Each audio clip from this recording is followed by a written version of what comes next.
प्रिय भक्तों, बोलिए सूर्य नारायण महाराज की जय। भक्तों, आज हम इस चैनल के माध्यम से आपको सुनाने जा रहे हैं रविवार की व्रत कथा। बोले सूर्यदेव महाराज की जय। एक वृद्ध स्त्री थी। प्रति रविवार प्रातःकाल उठकर स्नान आदि करके गोबर से घर को लीपा करती और फिर भोजन बनाकर भगवान को भोग लगाकर स्वयं भोजन किया करती थी। ऐसा करने से उसके घर में किसी प्रकार का कोई विघ्न या कष्ट नहीं होता था।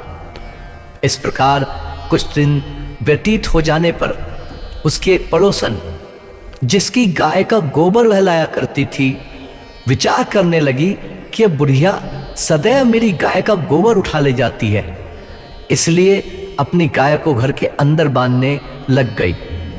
इस कारण बुढ़िया को गोबर न मिलने से वह रविवार के दिन घर को न लीप सकी।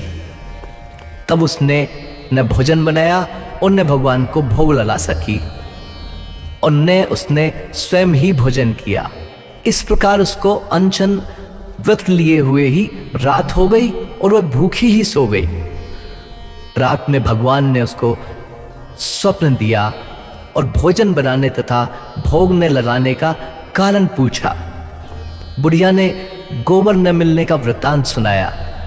तब भगवान ने कहा, बुढ़िया माता, मैं तुम्हें ऐसी गाय देता हूं जिससे सब मनोकामनाएं पूर्ण होती हैं।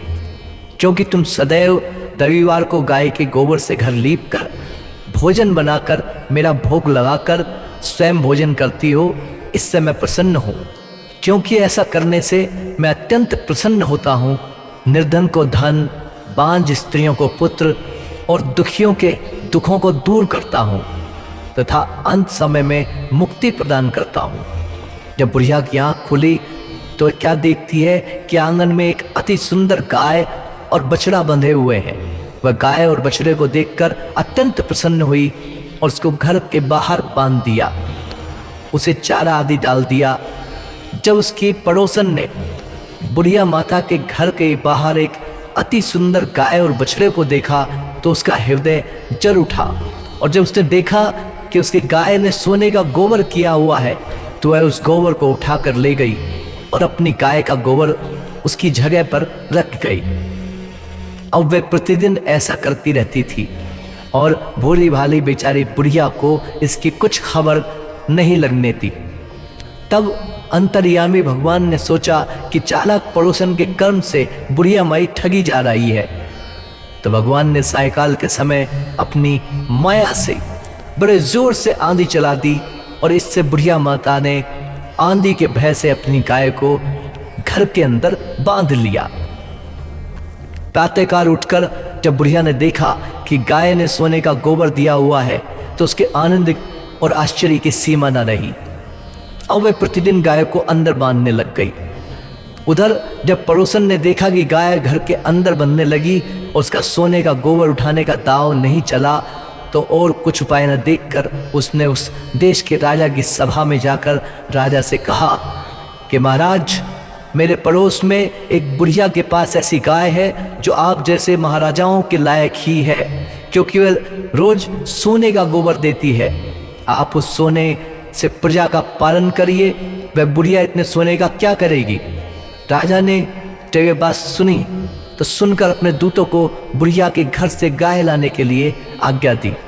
उधर बुढ़िया ने प्रातःकाल उठकर स्नान आदि करके भोजन बनाया और ठाकुर जी को भोग लगाकर स्वयं भोजन करने ही वाली थी कि राजा के दूतों ने बुढ़िया के घर आकर बुढ़िया की गाय को बलपूर्वक खोलकर राजा के महल में पहुंचा दिया।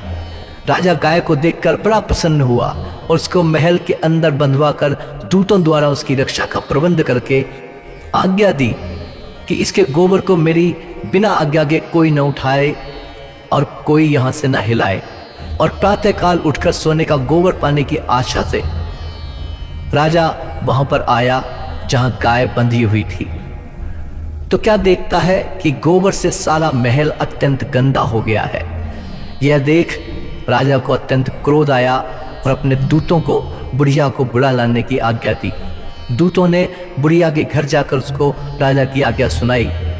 तब बुढ़िया राजा की आज्ञा का उल्लंघन न करते हुए वहां पहुंच गई। राजा ने कहा, बुढ़िया माता, मैंने सुना था कि तुम्हारी गाय सोने का गोबर देती है, इस कारण मैंने तुम्हारी गाय को खुलवाया था, परंतु अब देखा कि यह बात तो असत्य है। यह क्या वृत्तांत है, मुझे सुनाओ। बुढ़िया माता ने अपने व्रत का वह पड़ोसी का सारा वृत्तांत सुना दिया। राजा ने सारा वृत्तांत सुनकर बड़ी प्रसन्नता के साथ बुढ़िया माता की गाय को उसके घर पहुंचा दिया और बुढ़िया माता का अति आदर और सत्कार किया और पड़ोसन को बुलाकर उसको उचित दंड दिया और स्वयं भी यह व्रत लेकर सारे शहर में इस व्रत का पालन करने की आज्ञा करवा दी। बोले सूर्य नारायण भगवान की जय। तो भक्तों, यहाँ पर रविवार की यह व्रत कथा समाप्त होती है। नमस्कार।